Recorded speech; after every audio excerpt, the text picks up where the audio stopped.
Thorne stood on the balcony of the Plaza Hotel, raising a glass of vintage champagne to a room full of Manhattan's elite.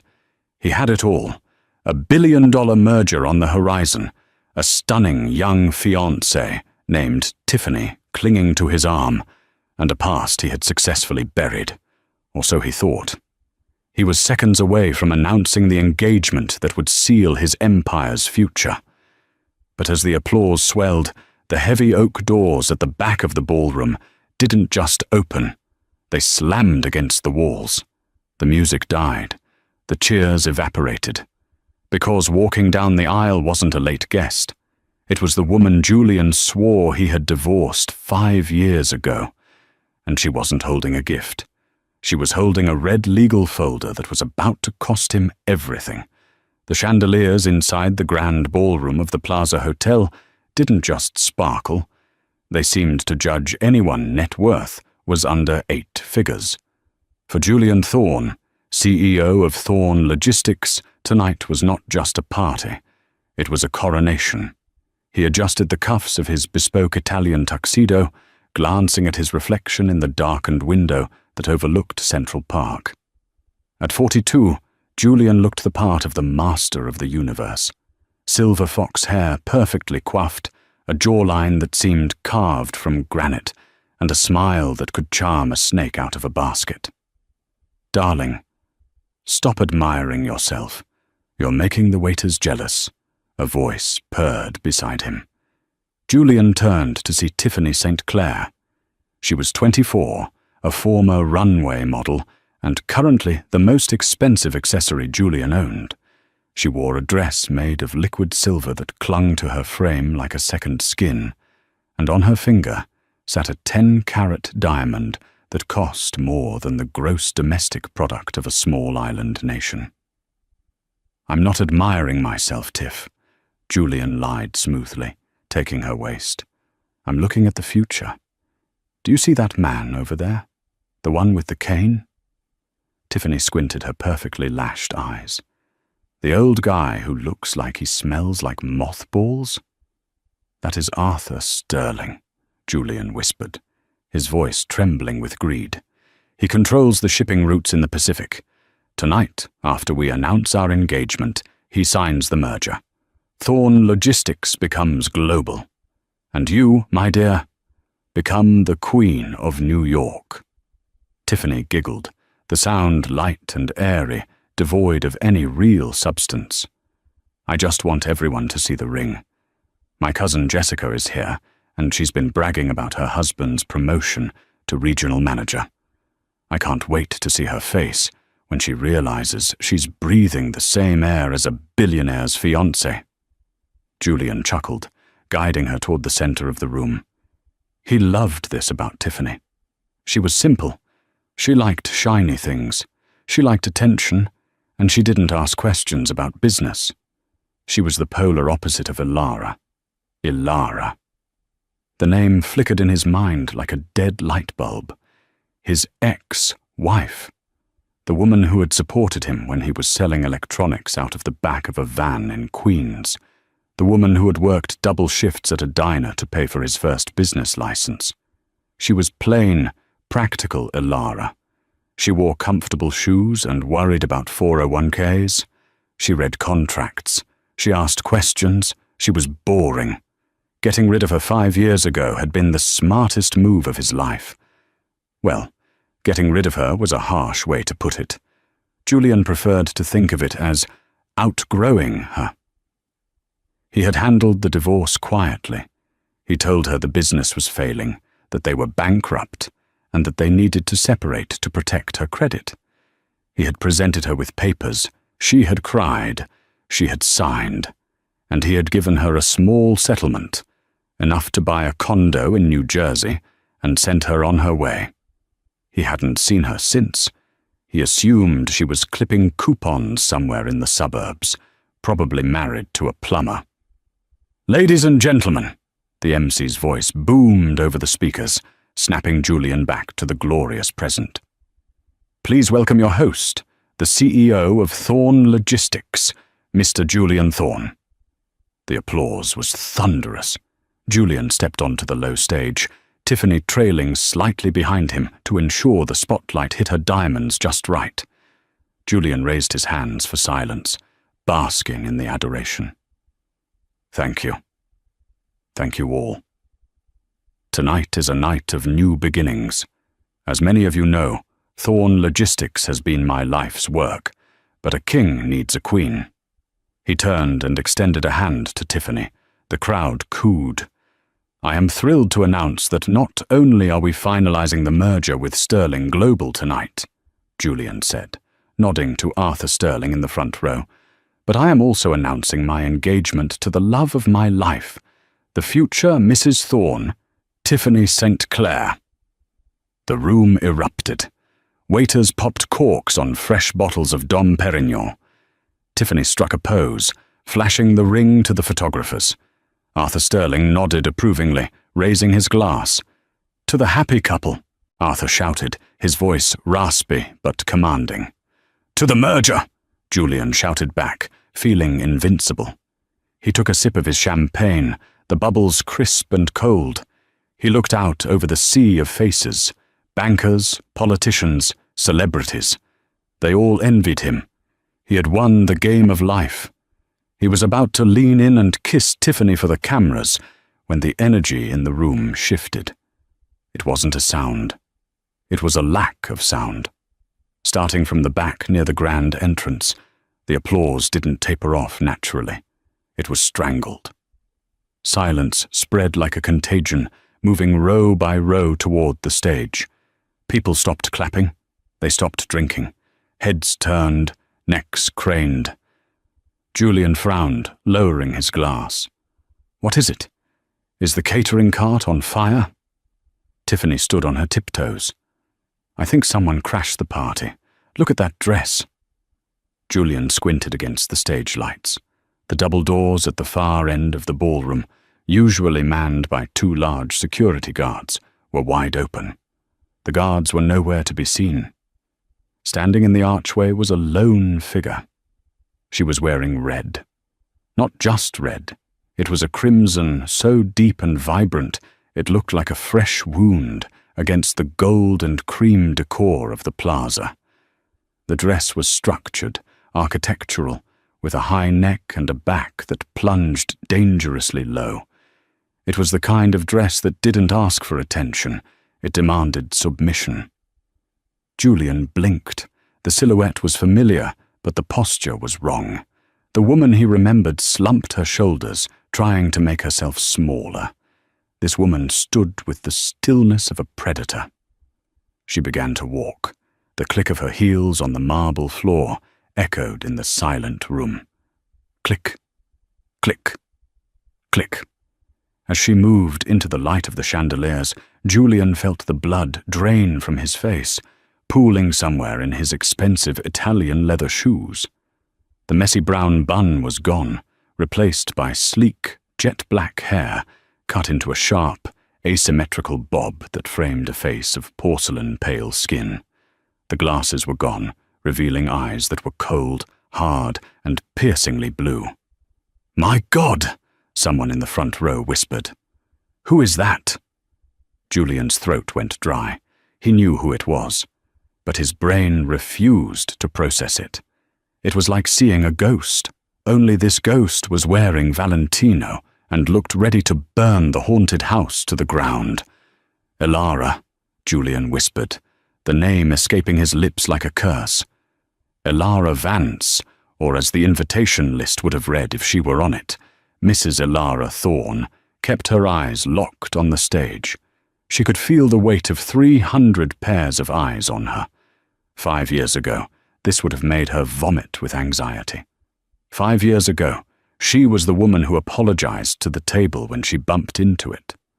But 5 years is a long time. Enough time to learn. Enough time to heal. And most importantly, enough time to hire the best forensic accountants in the tri-state area. She gripped the red leather legal folder in her left hand. It felt heavy, not with paper, but with the destruction she was about to unleash. "Excuse me," a young waiter murmured, stepping out of her path as if she were royalty. She didn't acknowledge him. Her focus was entirely on the man standing on the stage. Julian. He looked older, she noted.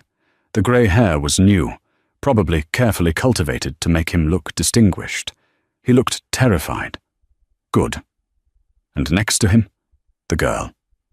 Tiffany. Ilara had read the dossier. 24 years old. Likes ponies and Instagram. Collateral damage. Ilara felt a pang of pity for her, but it was fleeting. If you play in the mud with pigs, you get dirty.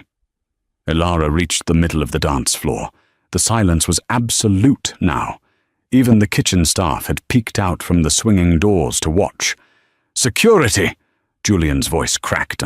He cleared his throat and tried again, deeper this time. "Security! We have an intruder!" No one moved. Ilara stopped 10 feet from the stage. She looked up at Julian, tilting her head slightly. "Hello, Julian," she said. Her voice wasn't loud, but in the acoustic perfection of the ballroom, it carried to the back row. It was smooth, rich, and utterly devoid of warmth. "You didn't send me an invite. I assumed it was lost in the mail." Julian laughed, a nervous, jittery sound. "Ilara, is that you? My God, you look different." He turned to the crowd, spreading his hands in a gesture of helpless confusion. "Everyone, I apologize. This is my ex-wife. She's been going through a very difficult time mentally since the divorce. I believe she's off her medication." A ripple of sympathetic murmurs went through the crowd. Ah, the crazy ex, a classic tragedy. Tiffany stepped forward, emboldened by Julian's explanation. She looked Ilara up and down with a sneer. "Honey, this is a private event. The soup kitchen is 3 blocks down. You can't just barge in here in a rented dress and ruin my engagement." Ilara shifted her gaze to Tiffany. She didn't sneer. She didn't frown. She looked at Tiffany with the clinical detachment of a surgeon looking at a tumor.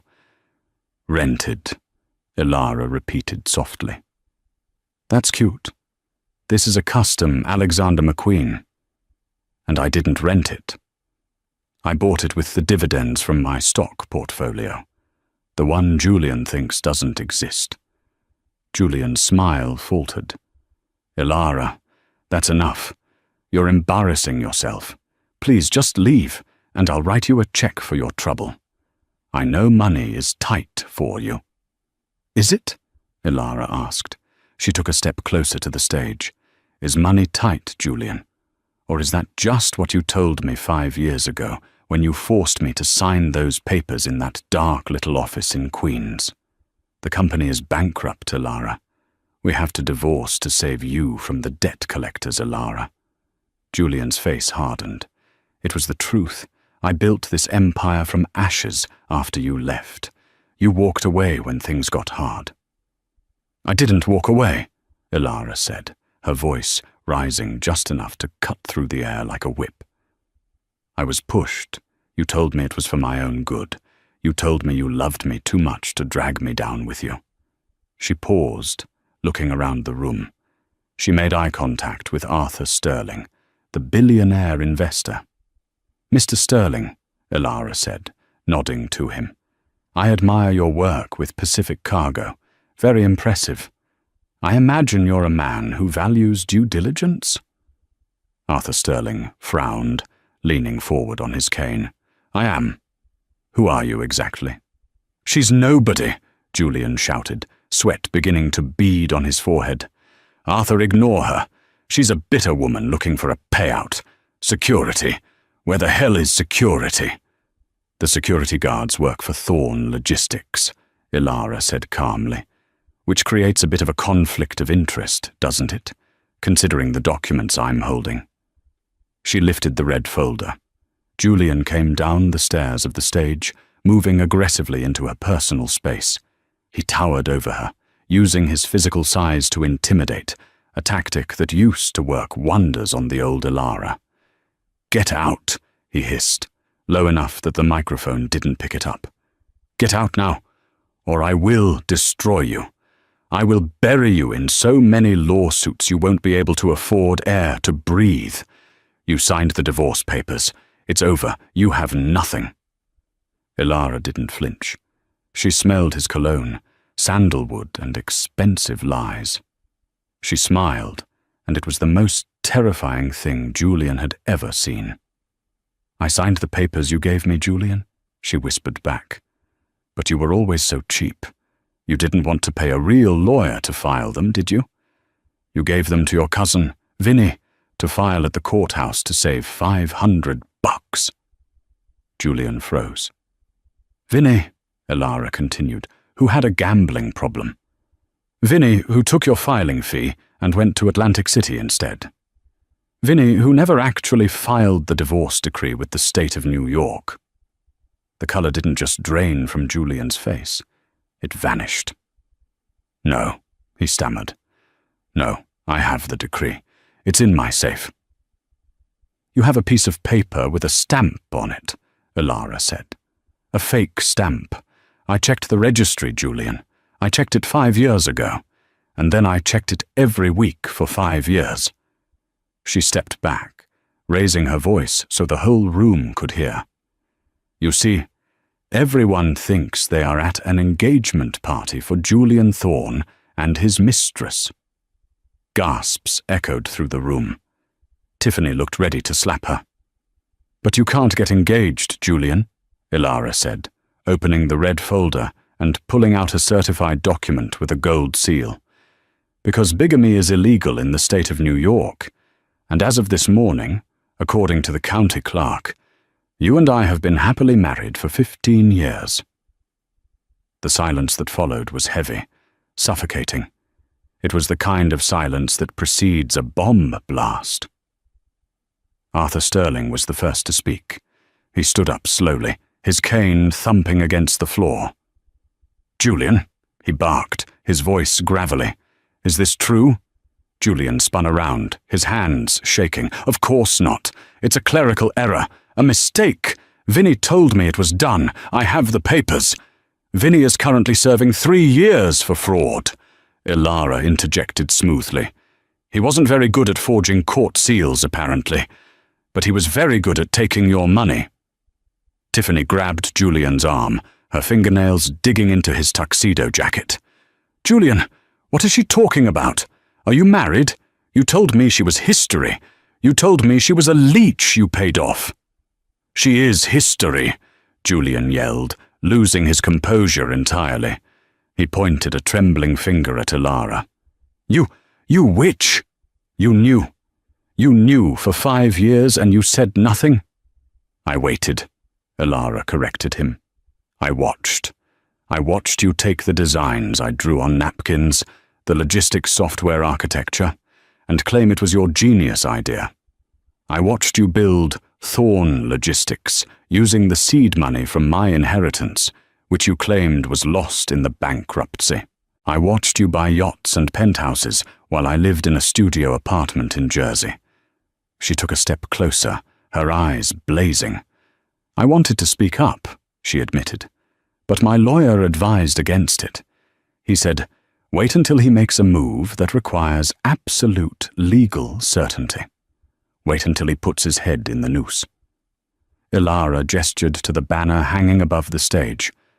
Thorne Logistics and Sterling Global, a merger of giants.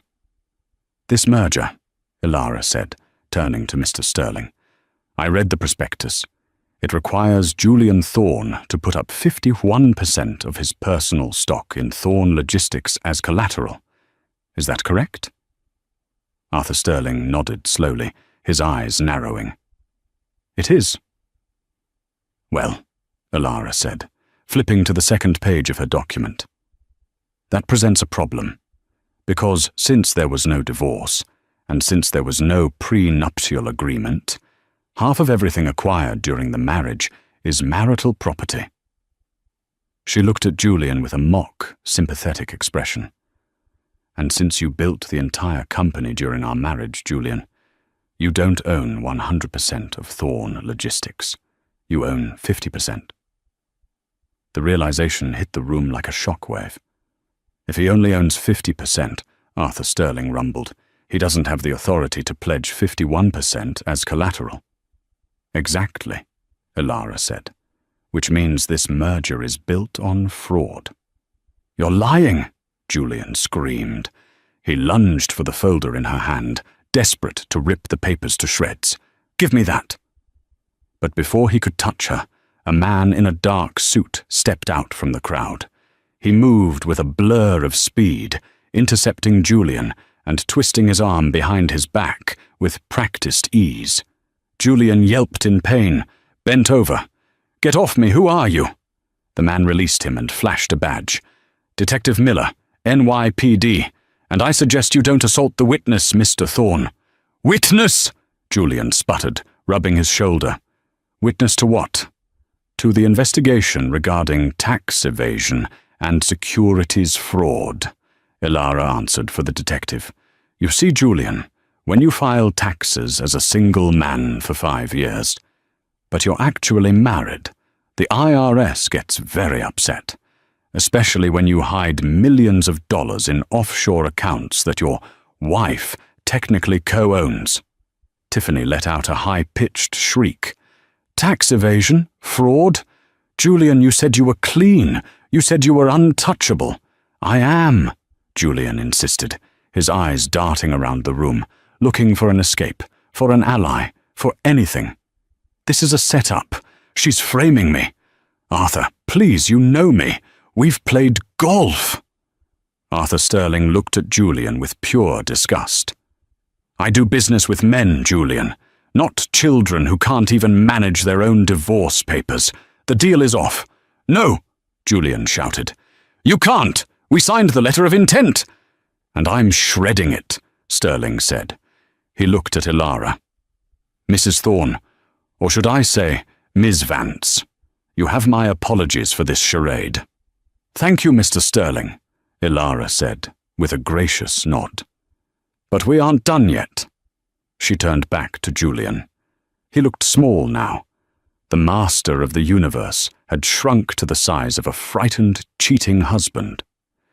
You see, Julian, Ilara said, her voice dropping to a dangerous whisper. The IRS investigation is bad. The failed merger is bad. But the real problem? The real problem is the spousal consent clause in the original incorporation documents of Thorne Logistics. Julian's eyes widened. He remembered.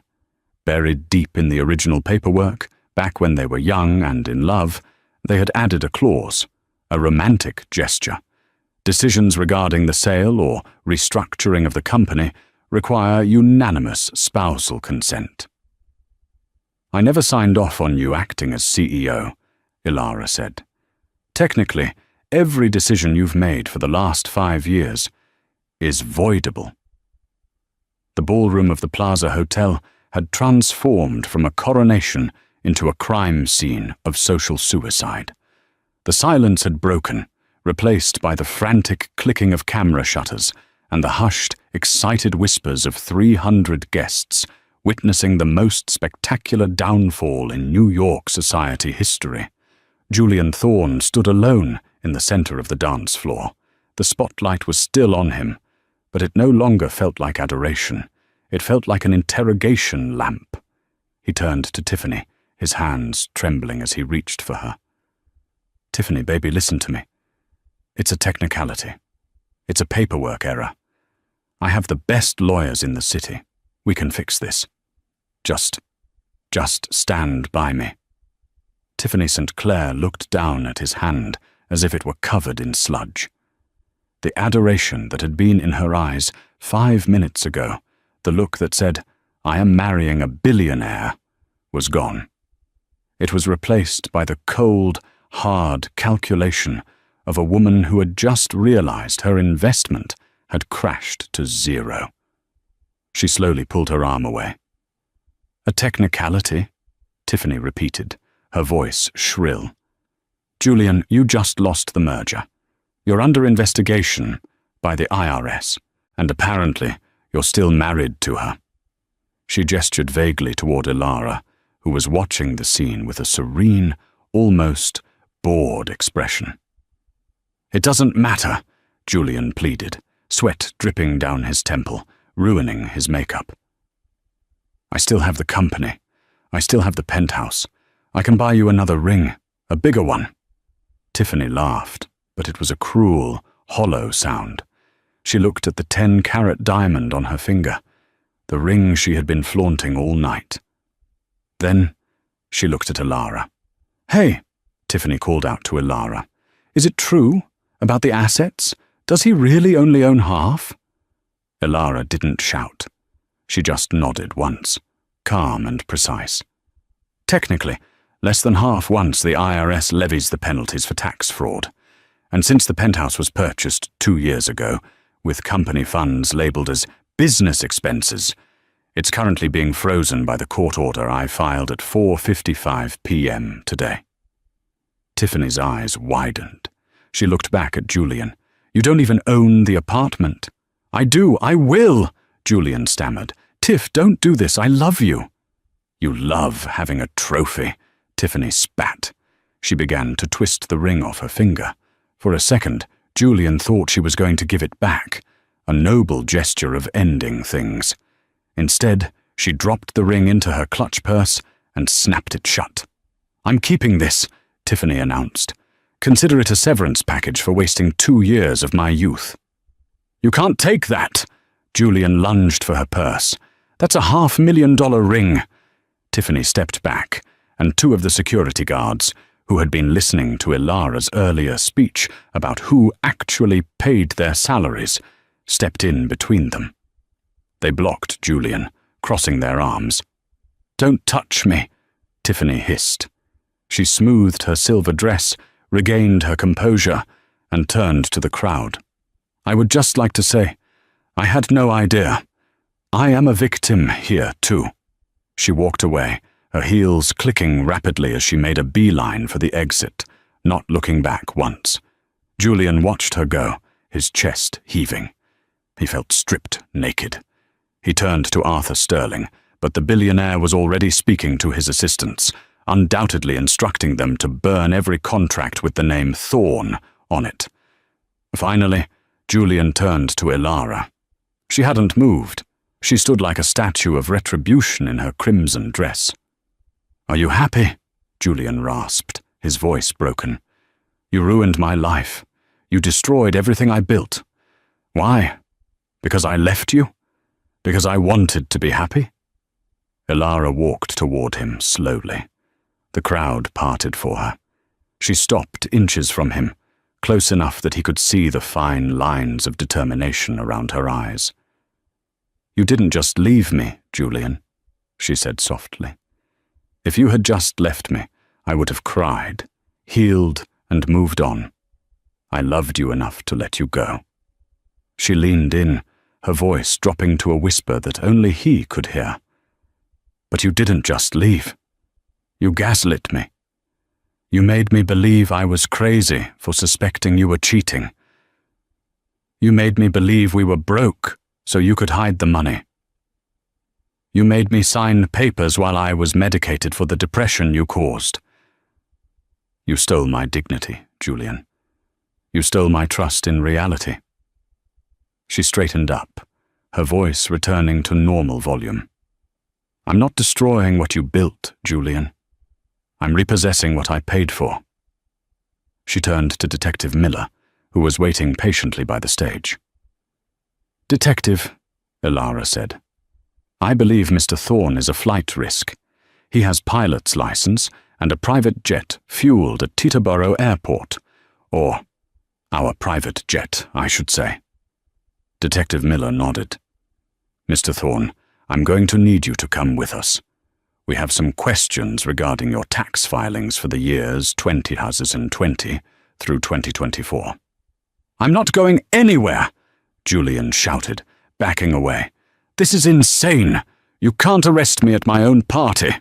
"Actually," Miller said, pulling a pair of handcuffs from his belt, "we can." As the cold steel clicked around Julian's wrists, the flashbulbs went off in a frenzy. The image of Julian Thorne, tuxedo disheveled, face red with rage, handcuffed in the middle of the Plaza ballroom, would be on the cover of the New York Post the next morning. Elara watched him being led away. She didn't smile. She didn't cheer. She simply reached into her red folder, pulled out a single business card, and handed it to the confused MC. "Here," she said. "Call a taxi for Mr. Sterling, and tell the staff to keep the champagne flowing. I'm paying the bill tonight. After all, it's a celebration." The next morning, the sun rose over Manhattan, oblivious to the chaos it was illuminating. But inside the glass and steel headquarters of Thorne Logistics on Wall Street, the storm was just beginning. Employees huddled in cubicles, whispering. The news had broken overnight. The video of Julian's arrest was trending on Twitter, TikTok, and YouTube. "Knock a Thorne down" was the #1 hashtag. At 9 a.m. sharp, the elevator doors on the executive floor slid open. The staff expected to see lawyers. They expected to see police. Instead, they saw Elara. She wasn't wearing the red dress anymore. She was wearing a sharp, navy blue power suit that cost more than most cars. Her hair was pulled back in a sleek chignon. She carried a briefcase in one hand and a Starbucks cup in the other. She walked past the reception desk. The receptionist, a young woman named Sarah, who had been hired by Julian specifically for her looks rather than her typing speed, gaped at her. "Excuse me?" Sarah stammered. "You can't be back here. Mr. Thorne's office is restricted." Elara didn't stop walking. "Mr. Thorne is currently being arraigned at the criminal courthouse downtown. Sarah, he won't be coming in today. Or this week. Or if my calculations are correct, ever again." Elara pushed open the double-glass doors to the CEO's office. It was a shrine to Julian's ego.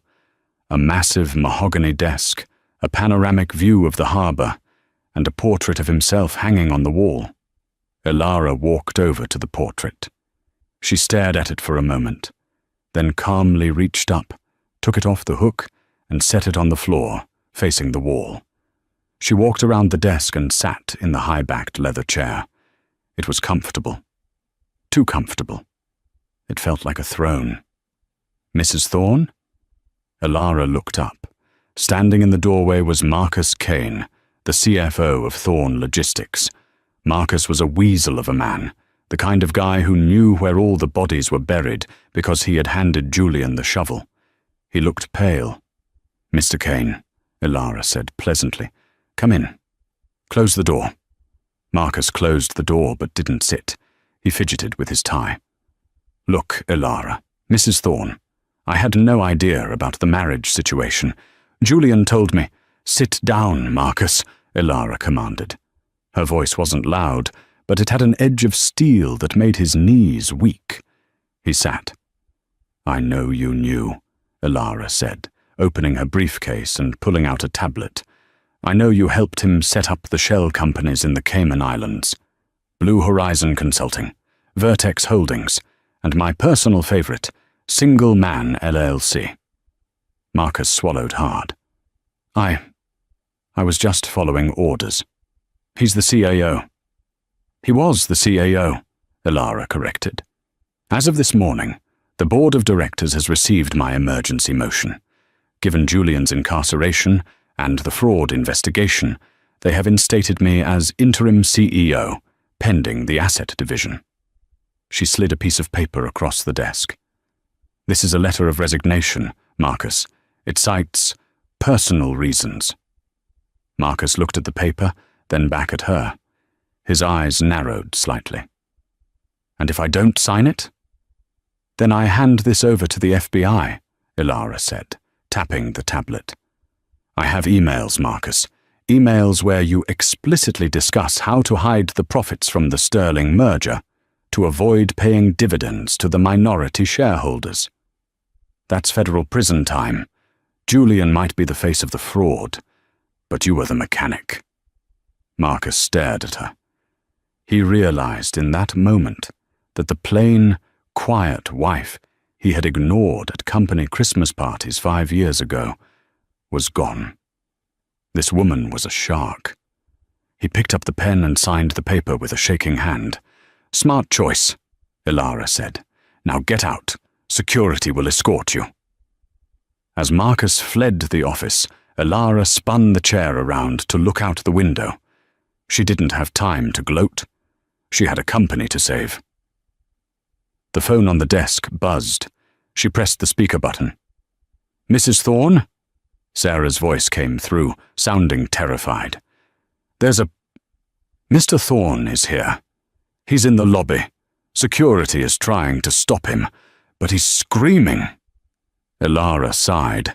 She expected this. Julian had likely posted bail. "Let him up," Ilara said. "Let's finish this." 3 minutes later, Julian Thorne burst into the office. He looked like a wreck. He was wearing the same tuxedo from the night before, but the shirt was unbuttoned, the tie was missing, and he smelled of stale jail coffee and desperation. "You!" he screamed, pointing a finger at her. "Get out of my chair! Get out of my office!" Ilara didn't flinch. She rested her elbows on the desk and steepled her fingers. "Good morning, Julian. How was the holding cell? I hear the mattresses are terrible." "I made bail," Julian sneered, marching toward the desk. $2 million, and now I'm going to sue you for everything you have. Impersonating an officer of the company. Trespassing. You're finished." "I'm the interim CEO, Julian," Ilara said calmly. "Approved by the board at 8 a.m. You see, when the stock price drops 40% in one night, because the CIO is arrested for bigamy and fraud, the board tends to panic. I offered them stability." "Stability?" Julian slammed his hands on the desk, leaning over her. "You don't know the first thing about logistics. You were a receptionist when I met you. You're nothing without me." Ilara stood up.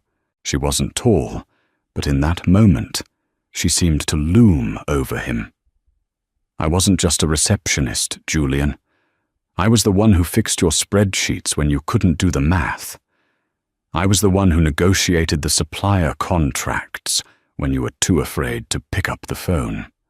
I ran this company from the shadows for years while you took the credit." She picked up a remote control and pointed it at the large screen on the wall. It flickered to life, showing a complex flow chart of shipping routes and accounts. "And I know about Project Anchor," she said. Julian froze. His face went grey. "Project Anchor," Ilara continued. "The illegal dumping of chemical waste in international waters to cut shipping costs for your clients.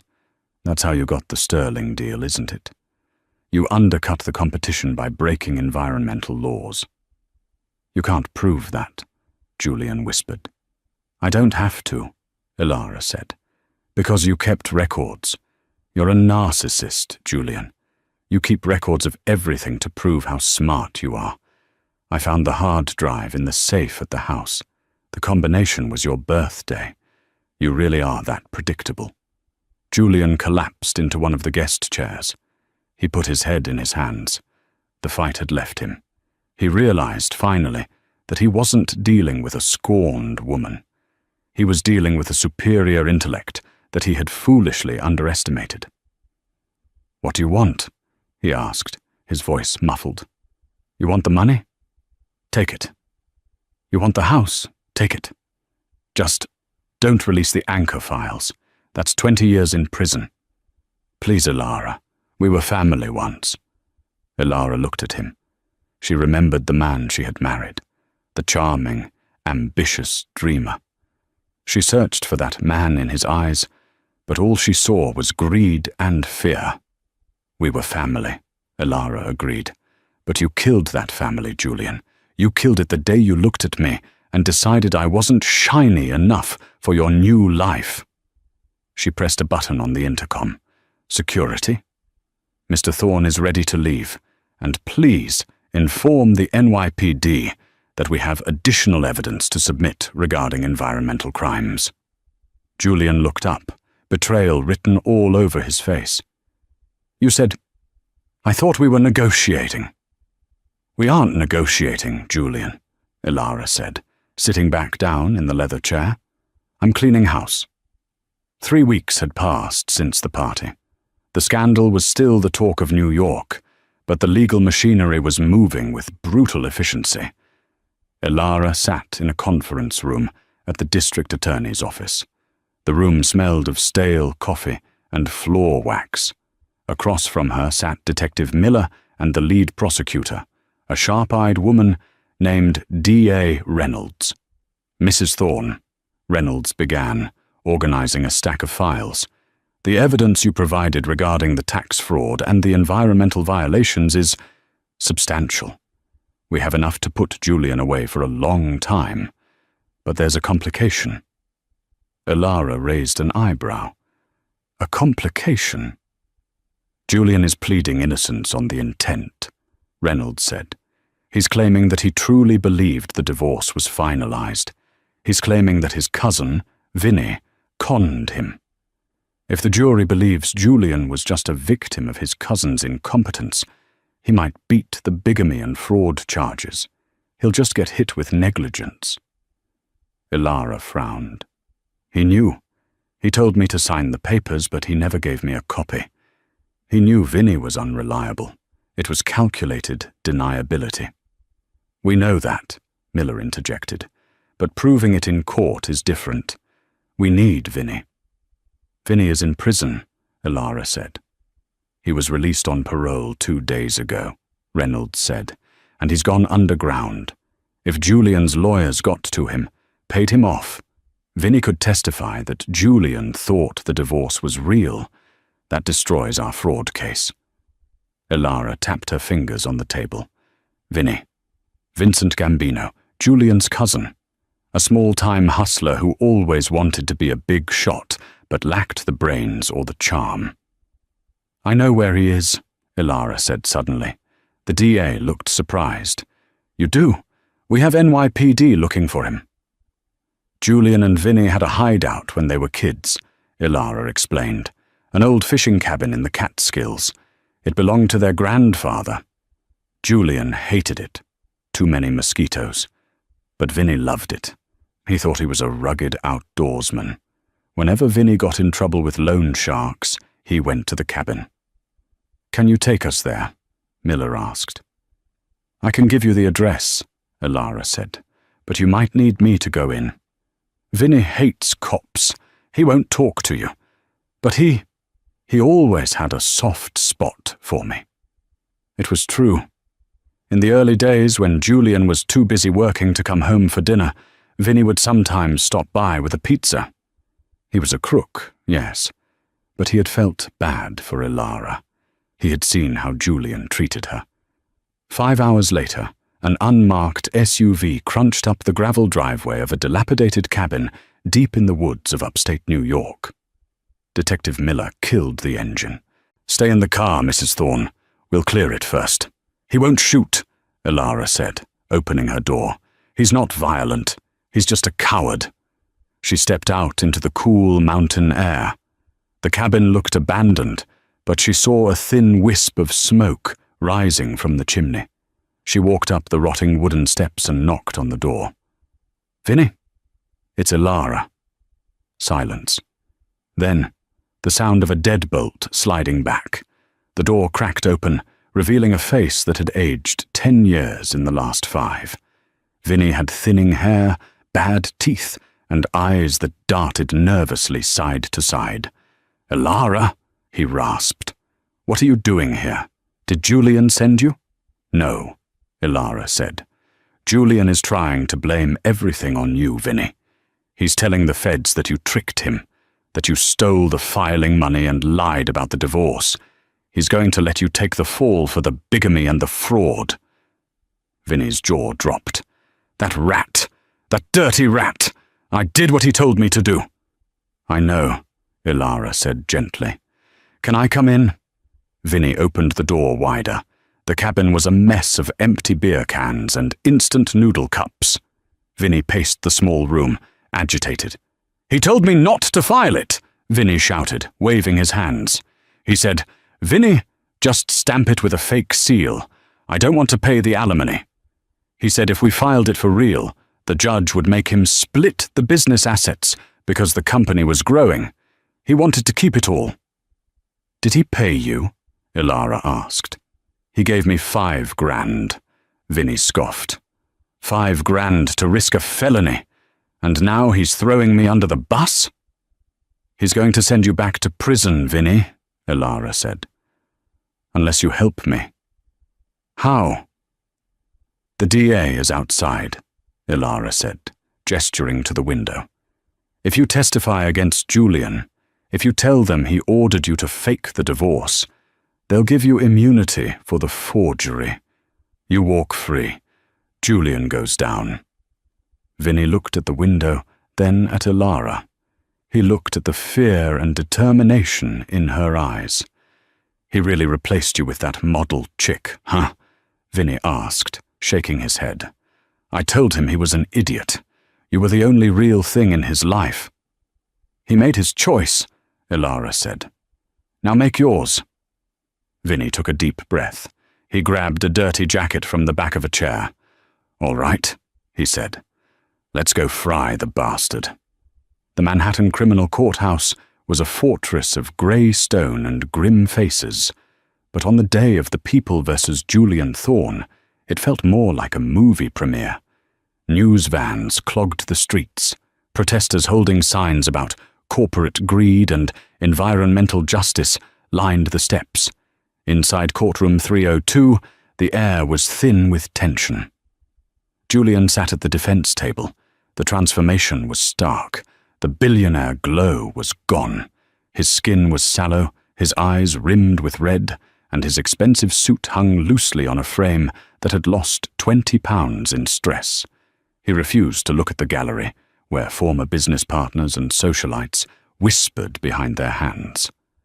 Ilara sat in the front row behind the prosecution. She wore white, a sharp, pristine suit that signaled innocence and power. She didn't look at Julian. She looked at the jury. The defense calls Julian Thorne to the stand. Julian's lawyer, a high-priced shark named Mr. Sterling, no relation to Arthur, though the irony wasn't lost on anyone, announced. Julian stood up. He smoothed his tie and walked to the witness box. He was going to play the role of the misunderstood genius. Mr. Thorne, his lawyer began softly. Did you intend to commit bigamy? Absolutely not, Julian said, his voice steady, practiced. I am a man of details. I run a global logistics empire. I delegated the divorce proceedings to my cousin, Vincent, because I wanted to help him. I trusted him.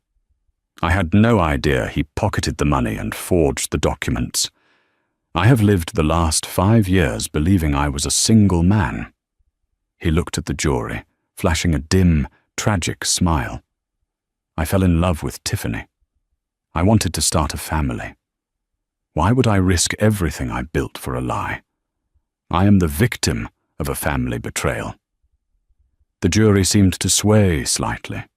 Julian was charismatic. He was a salesman, and he was selling his innocence well.